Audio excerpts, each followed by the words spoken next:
See, interestingly, crisis can actually produce a kind of calm that's rare to find sometimes. Why? It demands it. Because it's the calm that comes from those behaviors that create the kind of positive, productive, engaged experience that moves us into our zone. Very clear on the outcome. For us, that was live. Instantly making intuitive action decisions and taking actions, being meaningfully engaged toward that outcome. And everything else in our life was put on a back burner so that we'd be totally present about what was happening. And you probably experienced that too. And maybe you had that sense of that peace. Wouldn't it be nice, by the way, if you could experience that kind of peace, that kind of productive engagement, without having the danger or stress of a crisis force you to?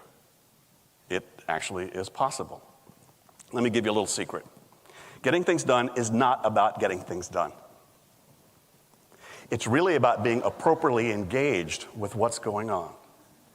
Appropriate engagement is the real key here. Many times, not getting something done is how to appropriately engage with it.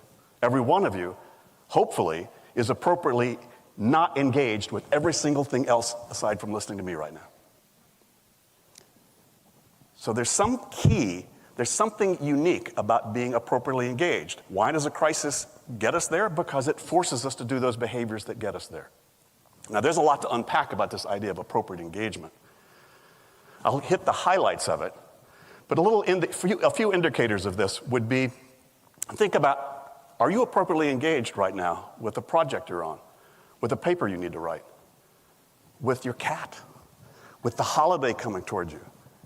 Are you appropriately engaged with your health? Are you appropriately engaged, by the way, with all the stuff you've heard so far today that might be, I might, would, could, should want to do that?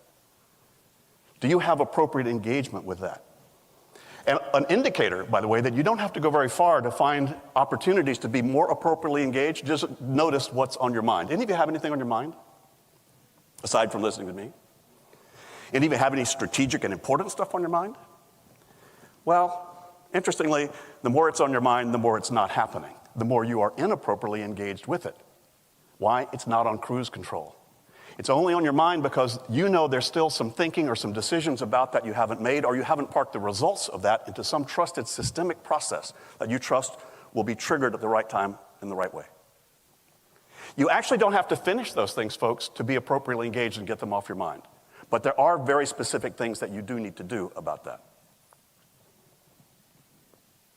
So there's a number of paradoxes, by the way, that happen about all this material. There's some counterintuitive things about what I'm going to be sharing with you in the next few minutes. You're going to need to get comfortable with that if you want to get to this place of productive engagement without a crisis forcing you to do that. The big paradox is that all the complexities and all the stuff of your life, in order to manage that, you just need 3 core principles that you understand and apply. It's not about a new smartphone. It's not about a new elegant planner. It's not about a new piece of software. Those are cool tools, but only insofar as you use them to apply those key principles. Once you get those principles, you can make your own system. A second paradox here is that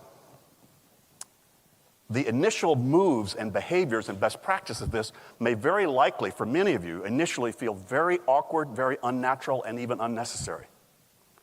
It's exactly like learning moves in the martial art, which I did years ago.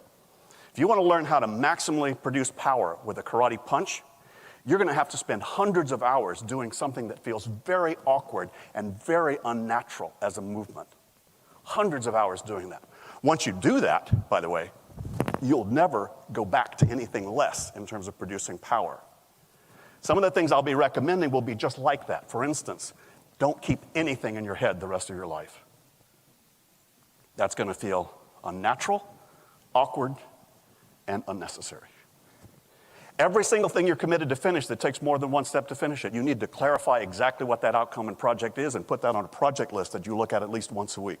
Every single next action you need to take about any of your commitments that you're involved in, you need to clarify those and park those in appropriate places that you're going to see those actions on a regular basis. That's going to feel awkward, unnatural, and unnecessary. But the final paradox of all of this, wrap all that together, is that some very specific but seemingly mundane behaviors, when applied, produce the capacity for you to exist in a kind of sophisticated spontaneity, which, in my experience, is a key element to a successful life.